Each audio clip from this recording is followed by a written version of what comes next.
In February 1920, a frail 9-year-old girl lies alone in a Lisbon hospital, her body battered and in agony. Without the mercy of anesthesia, 2 of her ribs have been torn out. Her mother is hundreds of miles away, unable to be at her side. Yet, despite the pain and solitude, the girl smiles softly, comforted by a sacred promise. The Lady of Light has assured her that she will come to take her soon. This remarkable story belongs to Hinta Marto, the youngest non-martyr saint in recorded history. Let's rewind to Europe in 1917.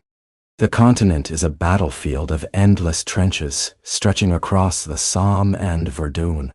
Millions of young men perish in the mud and carnage, while mighty empires crumble to dust. Portugal's plight is similarly harsh. Since the establishment of the anti-clerical republic in 1910, religious life has been severely repressed. The convents closed, religious orders expelled, public processions banned. The church finds itself trapped and cornered. Yet, in the serene village settings far from the political turmoil, life follows a different rhythm. In Saradi, where ancient oaks shade peaceful flocks of sheep and the stillness is broken only by the sighing winds, lies a world untouched by conflict. Villages built from stone and whitewashed walls hold families who pray the rosary nightly by the warmth of the hearth. Aljustel is among these humble enclaves.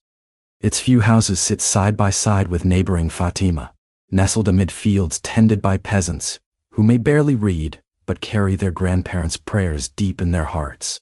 Here live the Marto and Dos Santos families, intertwined by blood and a steadfast faith passed down through generations. Within this quiet corner of the world, a divine moment is about to unfold. A heavenly message will break through, choosing 3 shepherd children as its bearers. The youngest among these will, through her short yet poignant life, etch one of the most moving chapters in church history. Hinta de Jesus Marto was born on March 11, 1910, inside a whitewashed stone house in Aljustel. She was the 7th and final child of Manuel Pedro Marto and Olympia de Jesus, simple farmers sustained by their land and livestock. Manuel was a man of few words, but profound faith, widely respected in the village for his integrity. Olympia managed their household with gentle authority and a spirit of constant prayer, skillfully balancing diligence and devotion.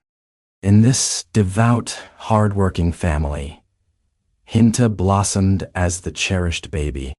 Her big eyes and infectious laughter quickly won the hearts of those around her. From an early age, she exhibited a personality full of contrasts that puzzled her acquaintances. She was whimsical and stubborn, delighting in ornaments and folk dances, often braiding wildflowers into her dark hair and gazing at her reflection in the still water. When she lost at children's games, her tears seemed unusually deep for her tender years. But it was this same vulnerability that made her deeply moved by the suffering of others. Whether it was an injured lamb or a hungry beggar, any being in distress stirred an empathetic compassion within her.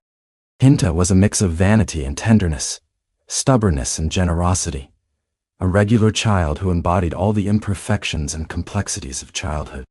Her closest companions were her older brother Francisco, just 1 year her senior, and her cousin Lucia dos Santos, who was 4 years older than them both.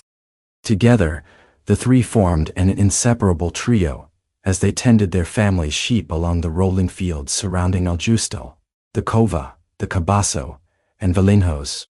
They would build miniature stone houses and make their voices carry across the quiet landscapes, bound by faith, family, and friendship. High up in the hills, the children invent games using rosary beads, a testament to their daily devotion to praying the rosary. Though sometimes, driven by a touch of laziness, they shorten the prayers, whispering only the opening words of each. Lucia naturally takes the lead among them, with Francisco embodying the thoughtful dreamer, and Hinta, the youngest, playing the role of the little princess who invariably gets her way. At first glance, nothing about these three humble shepherd children hints at the extraordinary path ahead. Yet in the spring of 1916, when Hinta is just shy of 6 years old, something beyond explanation begins to unfold. On 3 distinct occasions, as they tend their flock, a radiant young man appears to them, introducing himself as the Angel of Peace, the Angel of Portugal. He brings teachings of prayers filled with adoration and reparation, words and devotions previously unknown to the children. Mystically, he confers communion upon them, a host suspended in midair and a chalice flowing with blood. He impresses upon them the importance of offering sacrifices for sinners. Little Jacinta, the youngest, watches wide-eyed, not fully grasping what she witnesses but keenly aware that something profound is stirring within her soul. This angelic visitation has planted a seed that is about to bloom, transforming the once willful little girl into a towering figure of spiritual strength. Fast forward to Sunday, May 13, 1917, a day that dawned bright and clear over the Serra d'Ir. The 3 young shepherds attended Mass at Fatima's parish church and joined their families in praying the rosary before setting out with their flock toward the cova, a natural hollow encircled by holm oaks and olive trees where lush grass welcomed their sheep. On the surface, it seemed like any ordinary day. But near noon, 2 sudden flashes tore silently across the blue sky, resembling silent lightning bolts. Startled, the children believed a storm was brewing and quickly gathered their animals, preparing to head home. Then, just above a small bush, barely as tall as they were, they witnessed something that would alter their lives forever. A lady appeared, dressed entirely in white, shining brighter than the midday sun, yet emitting a soft radiance that did not hurt their eyes, but instead wrapped them in an uncanny, peaceful calm. 7-year-old Jacinta stood mesmerized, frozen in place, her heart racing fiercely. The lady spoke in a voice the children would later recall as crystalline music. She urged them not to fear, declaring she came from heaven. She instructed them to return to this very spot on the 13th day of each month for 6 consecutive months. Then came the pivotal question, one that would seal Hinta's fate. Would they be willing to offer themselves to God, to endure any suffering he wished to send, as reparation for the sins that offend him, and as a plea for the conversion of sinners? Being the eldest, Lucia answered decisively on behalf of all 3 with a resounding yes. Yet, it was Jacinta who truly felt the words burn into her very soul. She had just made a promise of immeasurable significance, one whose full weight she could not yet comprehend, but which would come to define her very being. The apparitions continued unwaveringly, month after month. June brought fresh revelations about the Immaculate Heart of Mary. August, however, was delayed due to interference. The Masonic administrator of the council had forcibly taken them away. By September, the apparitions had attracted thousands of curious spectators. Yet, it was the events of July that left a lasting, indelible mark on Jacinta, transforming her profoundly, from an innocent child into a devoted victim of love. On July 13, 1917, the lady revealed to the 3 young shepherd children a chilling vision of hell.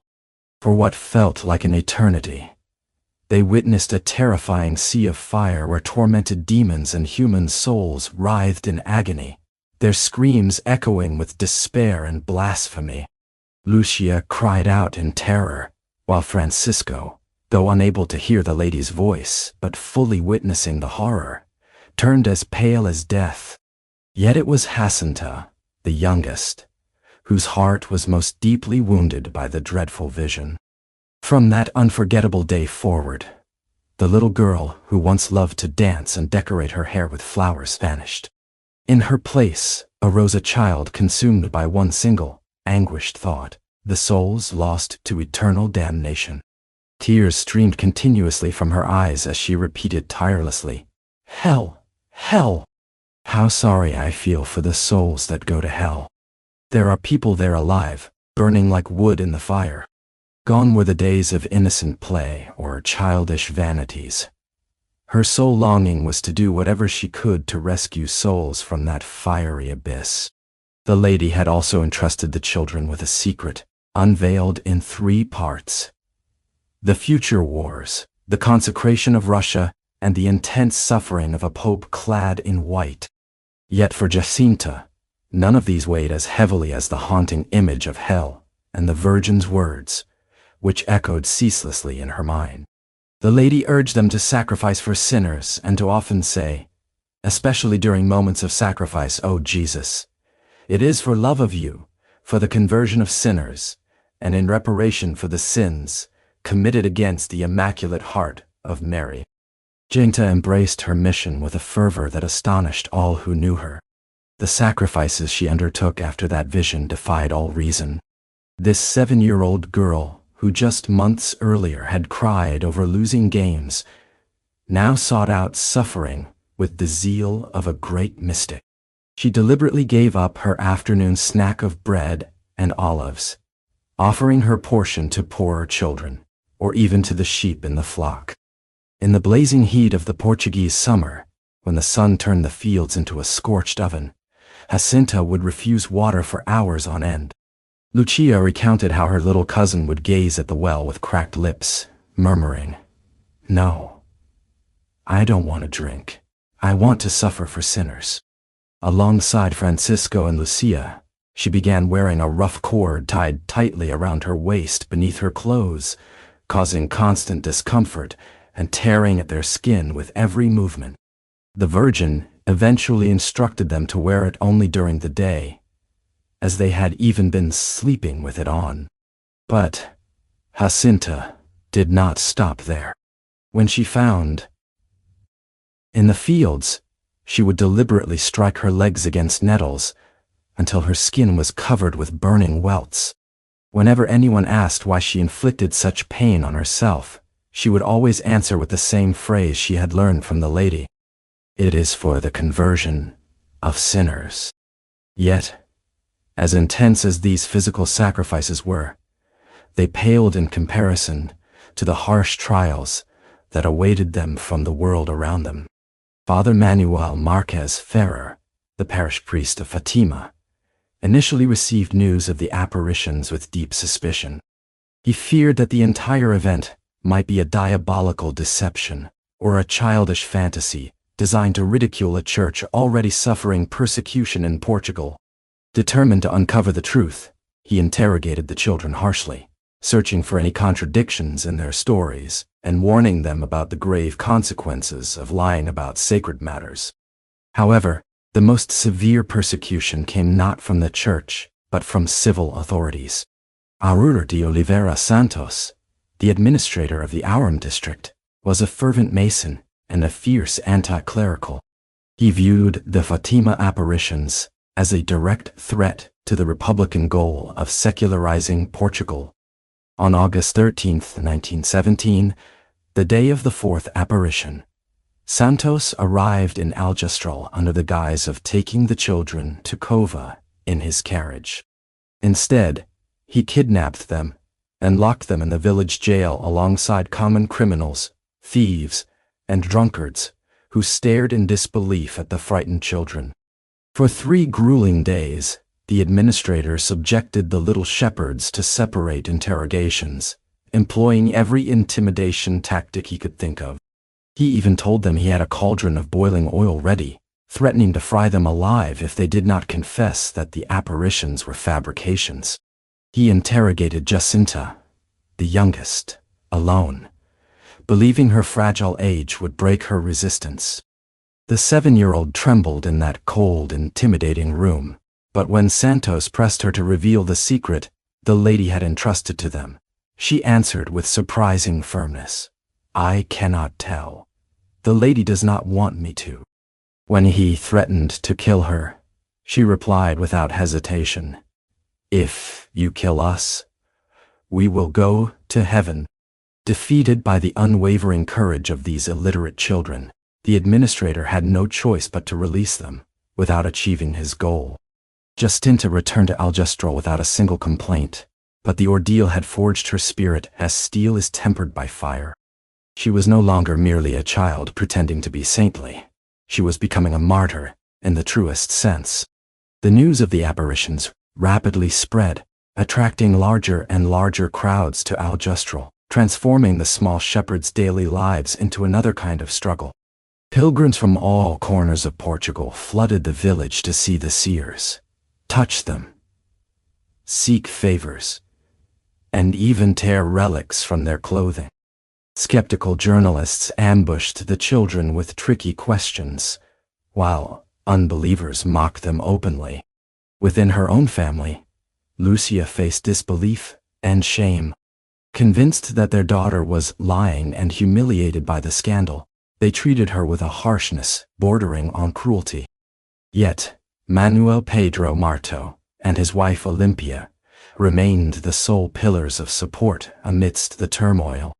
From the very first moment, Jacinta's parents cherished her deeply, protecting her with a simple yet unshakable faith. Despite her young age, Jacinta carried herself with a serenity far beyond her years, understanding a truth that many adults never grasp. Suffering accepted out of love holds infinite value before God. The lady had promised to come for her soon, and take her to heaven, and this promise became both her comfort and her source of strength. While other children of her age were preoccupied with games and sweets, Jacinta Marto's thoughts were devoted to the souls suffering in hell, and how she might save them through each small sacrifice in her daily life. The seed planted by the angel in 1916 was now blossoming into a faith that would amaze the entire world. On the morning of October 13, 1917, a persistent rain drenched the fields of Cova da Iria, where 70,000 people had gathered since the previous night.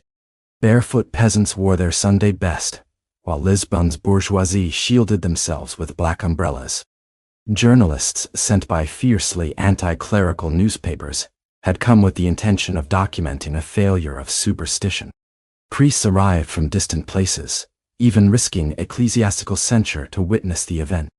All of them stood knee-deep in mud, waiting expectantly for something they themselves struggled to define. The lady had promised a miracle, something undeniable so all would believe. Jacinta, soaked through and through alongside her cousins, held firm in the certainty that this promise would be fulfilled. When the clock struck solar noon, Lucia shouted, "Look at the sun!" What followed was witnessed by believers and skeptics alike, becoming one of the most documented phenomena of the 20th century. The sun began to spin upon itself, a fiery wheel casting beams of light in every color, painting the faces of the crowd red, yellow, green, and blue. Then came the moment when the sun seemed to break free from the sky and plunge toward the earth, zigzagging wildly, a sight so terrifying that the screams of the multitude filled the air. Thousands fell to their knees in the muddy ground, convinced that the end of the world had come. Yet, as suddenly as it had started, the extraordinary phenomenon ceased, and the sun returned calmly to its place in the heavens. Then, an impossible thing was noticed. The clothes that had been soaked just minutes before were now completely dry. The event was so remarkable and undeniable that the newspaper O Século, a stronghold of Portuguese anti-clericalism, ran the story on its front page, including testimonials from its own reporters. From that day, Fatima ceased being a mere village rumor. It became an undeniable fact that the world could no longer ignore. Amid the crowd's jubilant celebration of the miracle, Jacinta received a revelation from the lady that she held deep in her heart, sharp and poignant like a double-edged sword. The Virgin confirmed what she had hinted at in previous apparitions. She would come soon to take Jacinta to heaven. But first, Jacinta would need to endure 2 visits to hospitals, not for healing, but to suffer further, all for the love of God and the conversion of sinners. The 7-year-old girl took this heavy message in stride, inexplicably understanding the supreme reward that awaited her. Lucia later shared, for Jacinta, going to heaven was the ultimate prize. And if that meant suffering in the meantime, it was a sacrifice she accepted willingly. She was ready to endure any pain, gladly paying whatever price was demanded of her.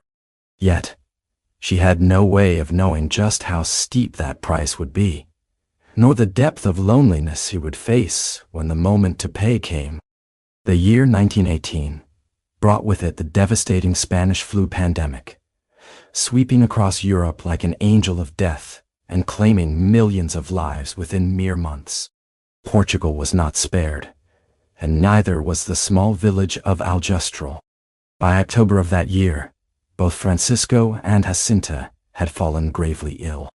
Francisco, the thoughtful and reserved one, who found comfort in consoling the hidden Jesus rather than preaching salvation to souls, was the first to leave this world. On April 4, 1919, he passed away peacefully, a serene smile on his face, after receiving his first and only communion.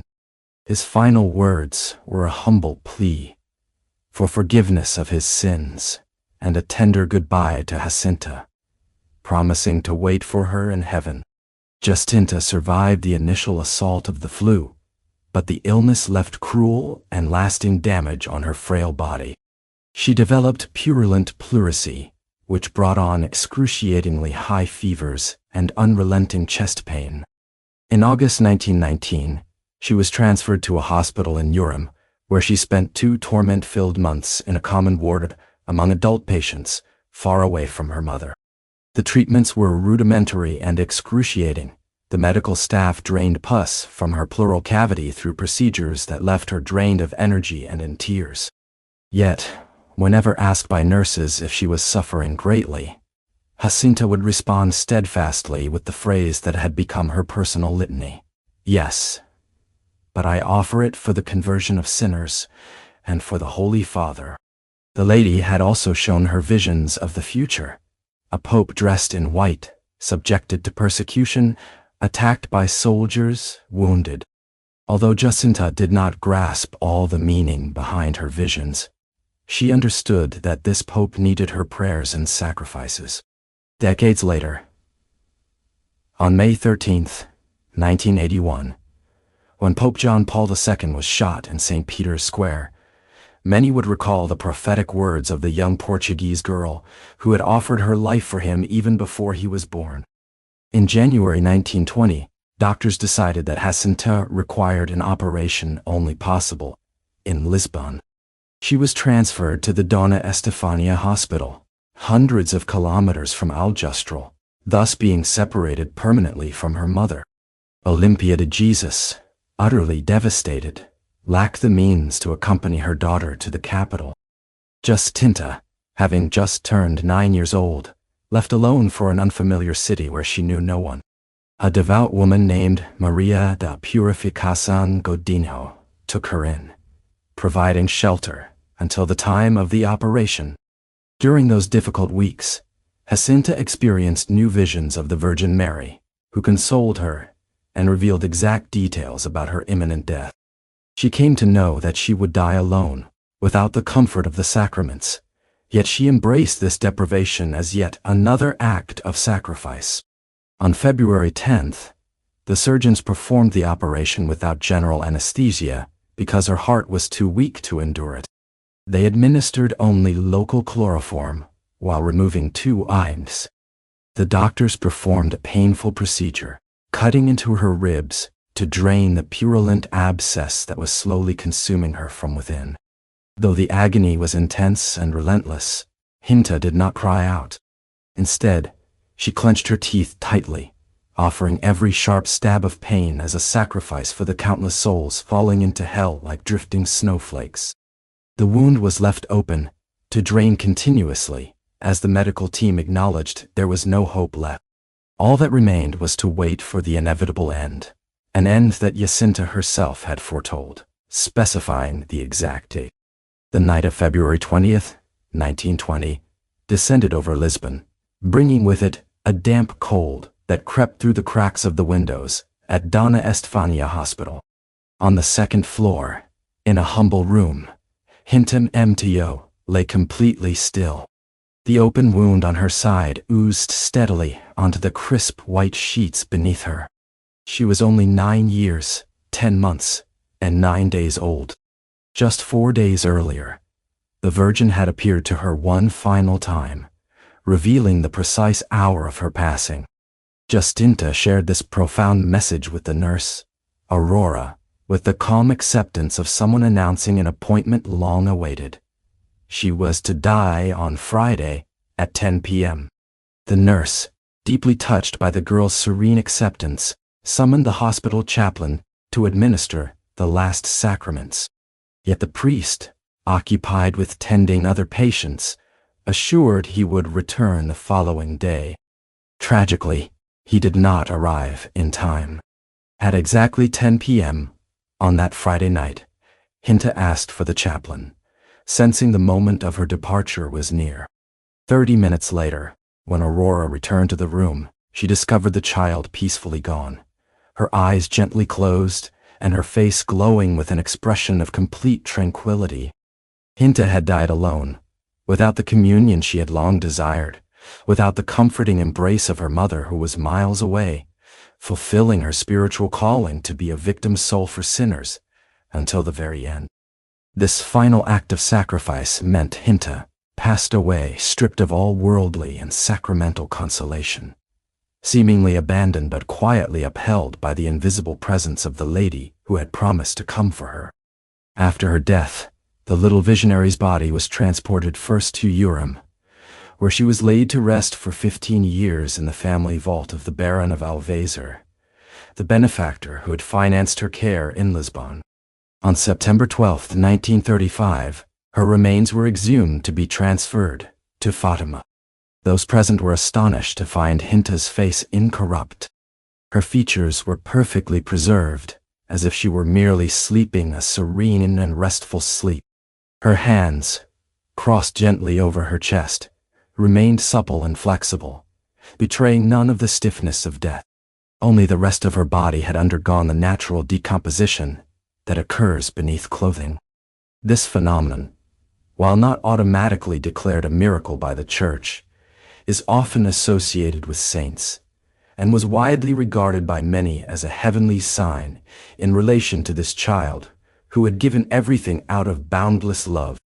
Her remains were then interred at the Fatima Cemetery, and later moved to the Basilica of Our Lady of the Rosary, where they rest today alongside those of her brother Francisco and cousin Lucia. The three young shepherds, united forever in the sacred place where heaven once touched the earth.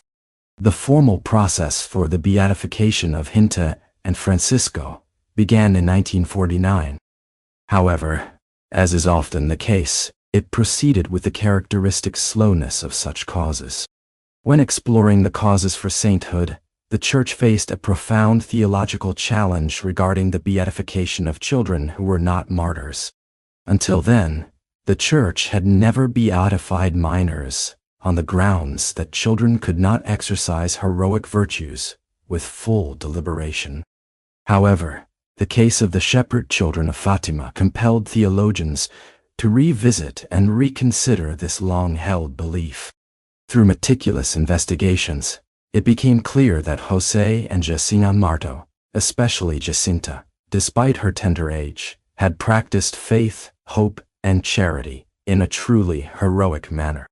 Their constancy, depth, and spiritual maturity were so remarkable that they would humble many adults. Jacinta's keen understanding of redemptive suffering, her complete surrender to God's will, and her fervent compassion for sinners all demonstrated an extraordinary depth of spirituality that far exceeded age boundaries. On May 13, 2000, in a momentous ceremony held at Fatima before a crowd of over 1 million pilgrims, Pope John Paul II solemnly proclaimed José and Jacinta Marto blessed. This was profoundly symbolic, because John Paul II had survived an assassination attempt exactly 19 years earlier. It was the very Pope whose suffering Jacinta had witnessed in her childhood visions, and for whom she had selflessly offered numerous pains.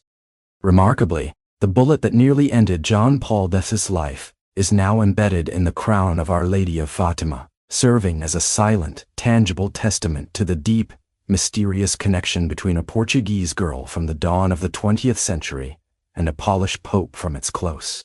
17 years later, on May 13, 2017, the centenary of the first apparition, Pope Francis canonized the two Martos siblings in a jubilant ceremony that drew pilgrims from across the globe. Through this act, José and Jacinta became the youngest non-martyr saints in the entire history of the Catholic Church. This distinction highlights the extraordinary depth and purity of their response to divine grace.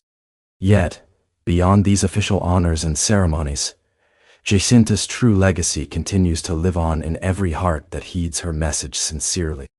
The words that the Virgin Mary entrusted to these three illiterate shepherd children of Cova da Iria still resonate with pressing urgency a century after they were spoken.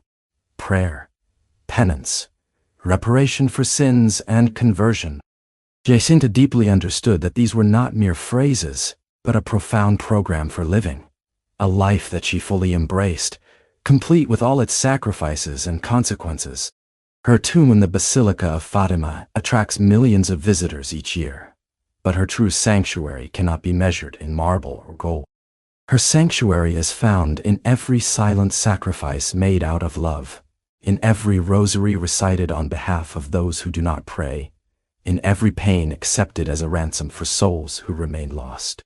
Saint Jacinta Marto, the child who saw hell and vowed to empty it through her love, continues to intercede from heaven for a world desperately in need of learning what she embraced. There is no true love without sacrifice, and every soul is infinitely precious, worthy of the blood of Christ. Even now, the quiet halls of Lisbon Hospital still echo with a profound lesson the modern world urgently requires. In an age obsessed with avoiding suffering at any price, it was a 9-year-old girl who demonstrated that pain, embraced in love, can transform the eternal destiny of countless souls. Jacinta never chose her cross. It was bestowed upon her. Yet she embraced it fully, becoming a luminous example of faith and sacrifice that continues to inspire and challenge believers today. Though her life was short, she bore her pain with a generosity beyond human comprehension. Within her brief existence lies a complete gospel message. She shows us that holiness knows no age limit, that even the youngest can stand tall as giants before God. Every sacrifice made quietly and unnoticed echoes throughout the heavens. While the world relentlessly pursues fleeting pleasures, Jacinta's example points us to a richer joy, the joy of self-giving, of transforming personal suffering into a ransom for those unknowingly heading toward destruction. In a time when so many live as if eternity is a distant myth, the Fatima message remains profoundly relevant. The simple yet powerful call to prayer and sacrifice offers a cure for the spiritual coldness that surrounds us. May the story of this innocent little martyr ignite a spark within us, shaking us from our complacency and urging us to embrace our own path to holiness. Saint Jacinta Marto, pure and loving victim for the conversion of sinners, hear our prayers.